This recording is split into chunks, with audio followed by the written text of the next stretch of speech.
The cross-examination of the GBI investigator, the crime scene expert who was on the stand the day before, continued yesterday with the defense setting up what I would consider to be an alternate scenario. Let's get into that.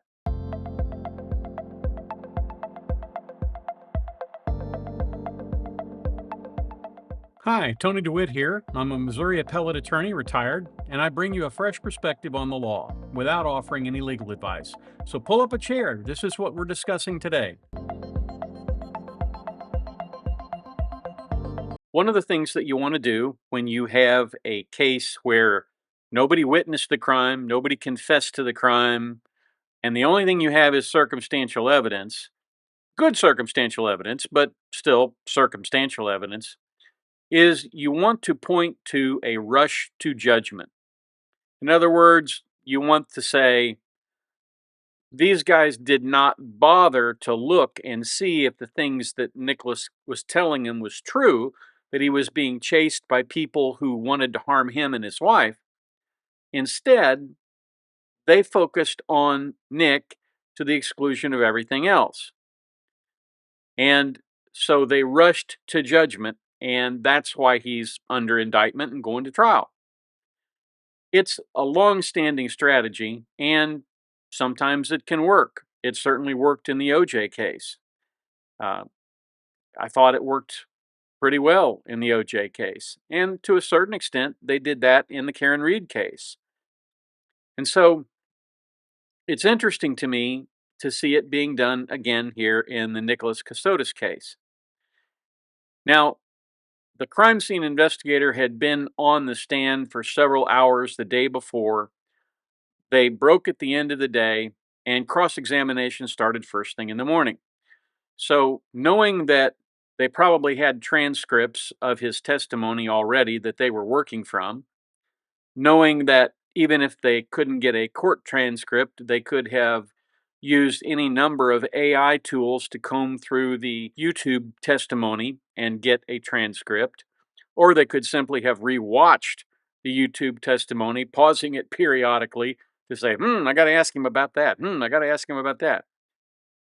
But I expected that the cross-examination would go on for at least as long as the direct examination had gone on, and maybe more, because this would be a really good place to impeach the state's case, to start landing blows on behalf of the defendant, who has pretty much been hit pretty hard so far with a lot of this evidence that they say points to him. But the defense attorney here is playing it pretty cagey, and he's not making arguments to the witnesses. I think he's keeping his powder dry for later on. But let's look at a little bit of this, and let's see where it is that he is effectively setting up an alternate theory. Good morning, Special Agent Dickerson. Good morning. Just to formally introduce myself, I'm Doug Weinstein, and I am representing Mr. Courteous in this case. Let's go back to December the 2nd. You go to, I guess, the scene at Jones Road and what we're calling Hunt Club Road, that intersection where the gate is, correct? Yes, sir. And you get there at about 9:15 at night, roughly. Yes, sir. You said that there was lots of trash on the side of the road, correct? Yes, sir. You said there were beer cans, right? Yes, sir. You said there were Coke bottles. When you say by the side of the road, was that on Jones Road or was that on the Hunt Club Road?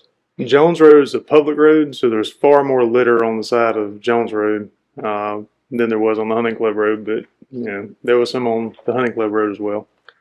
And again, you saw beer cans and Coke bottles. What other trash did you see there? Just your generic roadside litter that you would see anywhere.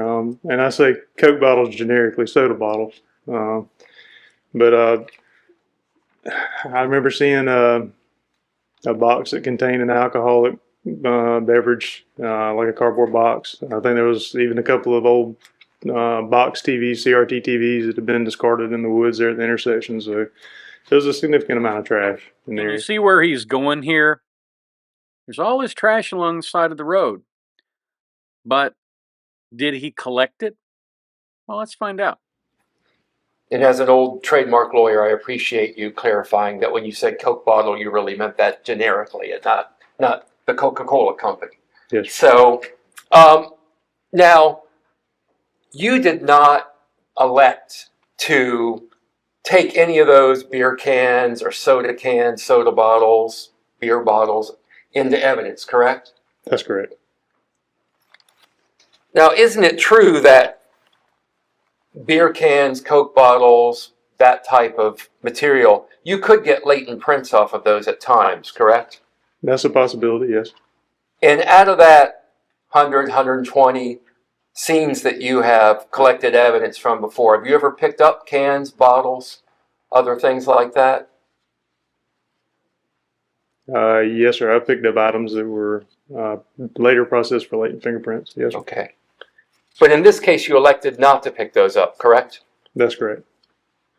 You did also, there was a cigarette pack that was photographed, I believe a Marlboro pack, correct? Yes, sir.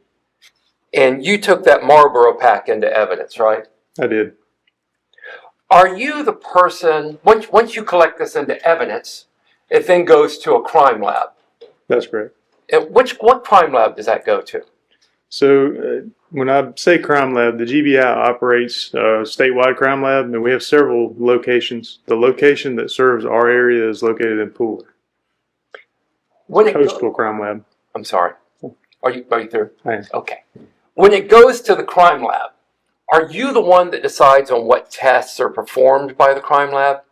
To some extent, we can submit evidence to the lab and request that certain processes be conducted on evidence. We cannot require them to be processed. The lab does have to make decisions based on the resources that they have available to them. I believe you testified that the case agent in this case I don't know what the right verb is, Tracy Sands. Is that correct? Yes, sir. Agent That's correct. Sands. Do you see Agent Sands in the courtroom now? I do. Where's Agent Sands? He's sitting at the prosecution table. Okay. So does Agent Sands also, is he someone that could also request that certain evidence be analyzed at the crime lab? That's correct. We can request. So either you might request, Agent Sands might request, might request, correct? That's right. Okay. Did you request any analysis on that Marlboro cigarette pack? So the evidence submission forms were made and the cigarette pack was submitted to the crime lab, but it would be a better question for Agent Sands than it would be for myself. Okay. Well, you specifically did not request any particular analysis on the Marlboro cigarette pack, correct? That's correct. What's noteworthy here is that although he certainly could have done it, he isn't casting aspersions at this point with regard to this witness. In other words, what he could have said is, you found pop bottles along the road? Yes. You found beer cans along the road? Yes. You found all kinds of trash there along the road where this material was discovered, correct? Yes. But you didn't send them for analysis, did you? No. And you could have gotten latent prints off of them, couldn't you? Yes. Well, maybe I could have, maybe I couldn't, He'll answer whatever way he wants, but you can see where leading questions would have the ability essentially to call into question his professional judgment as well as everything else. Apparently, the defense attorney here wants the agent to help him. And the agent isn't necessarily antagonistic toward him, he's just answering the questions. But normally, a defense attorney who really wanted to score points with the jury would use this colloquy to essentially say, well, from the very beginning, the guy who went out there to the trash and he's got Tyvek on and he's picking stuff up, he doesn't pick up anything that might have a latent print on it. He doesn't pick up anything that might have DNA on it. And so you can see how a negative narrative as to the rush to judgment would be created in that situation. We mentioned the bottles and the cans, and that you could get latent prints off of those, or you have at times, correct? Yes, sir. Can you also get DNA evidence off like a Coca-Cola can? Certainly, it's a possibility. But in this case, you collected none of those, correct? That's correct. And let's move to 311 East 65th Street in Savannah. So we'll talk about that for a bit. You called that a crime scene in your testimony. Why did you call that a crime scene? This is sort of a shorthand for saying that it's a place that we searched for or examined for signs of criminal activity. When you call it a crime scene, are you presuming that a crime occurred there? So the presumption holds yes. We do need to, we're not going to go to a place that's just random and say, well, we don't think a crime happened here, but we're going to search anyway. I mean, we're going to go there based on fact and driven by how the investigation leads us, and then conduct an examination of a place, be it a vehicle or apartment, a house, wherever, based on the fact that there may be something there. Again, what he essentially admitted to is that the process is guilt presumptive, that they presume it's a crime scene because Nicholas Cassotis had access to it, and that the wife was seen there at that residence. And so you can understand why the GBI would want to go there and look. But what he has gotten the agent to do is essentially say, yes, I presume there was a crime that had been committed there, when that really may not be a good presumption. Now, they did get some blood and some other evidence out of that particular place. Mrs. Cassotis' murder was back in that November-December 22 time frame, correct? It was 6 months prior. Mrs. Cassotis was murdered about 6 months prior. Yeah, her body was recovered on December 2nd, yes, sir. Okay. So it had been 6 months, and you said that futon, you don't know what position that futon was in 6 months prior to you being at the house. No, sir, it's movable within the scene, so I have no idea. So the futon could have been flipped around, correct? Correct. And when you saw the futon, I guess the blood was would be, I guess, behind on the backside of where your head would rest if it was a couch, correct? But it could have been flipped around. Yes, sir. And that blood could have been in the seating area of the futon if it was flipped around in that way. Yes, sir. It'd be more on, like on the edge. Like if the futon was a mattress, so to speak, it was just foldable. Then instead of it being on the top or the bottom, it would be kind of on the side. So if you were sitting on the edge of the futon, then that blood could be beneath where you're sitting, correct? Possibly. When you do the luminol testing, that is just showing the presence of blood, correct? Yes, sir. Could be human blood, could be animal blood, right? You don't know what type of blood. Yes, sir. Does the luminol tell you whether it would be venous blood or menstrual blood? Does it tell the type of blood at all? No, sir. Again, this chemical reacts with the hemoglobin, the iron in the blood, so it doesn't differentiate between where the blood came from within the body. It's just blood.